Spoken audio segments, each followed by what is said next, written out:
দুটো জামা অনেক দিন ধরে পরেছিল, তো ভাবছিলাম কি করা যায় পরা হচ্ছিল না। তো পরে দেখলাম জামাটা অনেকটাই বড় আমার থেকে, বেশ খানিকটা বড়, তোমরা দেখতেই পাচ্ছ। তো ভাবতে ভাবতে আমি কি করলাম, জামার নিচ থেকে কিছুটা পোর্শন আমি কেটে নিলাম। তো এমনি কিছু না ভেবেই আমি কাটতে শুরু করছি, ভেবেছিলাম এমনি নর্মাল সেলাই করে মুড়ে দেবো।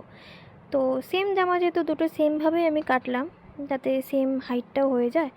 এত বড় জামা পাওয়াটাও মুশকিল, দেখতেও একটু অন্যরকম লাগে। তো ভাবতে ভাবতেই ভাবলাম যে এটা কাজ করি, হাতাতে কিছুটা পোর্শন লাগিয়ে নেবো। তো আমি হাতাটা সাথে সাথে এটার আগে লাগিয়ে নিলাম, দেখলাম ভালোই লাগছে দেখতে, খুব একটা খারাপ না। তারপরে সেমভাবে আমারটাতেও করার পর একটু লেস বসালাম গলার দিকটাতে, একটু অন্যরকম লুকসের জন্য। তো জামা দুটো মোটামুটিভাবে রেডি হয়ে গেছে, খারাপ লাগছে না, একটু ডিফারেন্ট লাগছে, আগের তুলনায় অনেকটাই বেটার লাগছে। তো আমার জামা রেডি। তারপরে আমি দেখতে দেখতে বোন এসে গেল, বোন এসে দেখলো, বোনও বেশ খুশি জামাটা পেয়ে। তোমাদের কেমন লাগছে এটা জানিও, কেমন হয়েছে জামা দুটো এটা জানিও।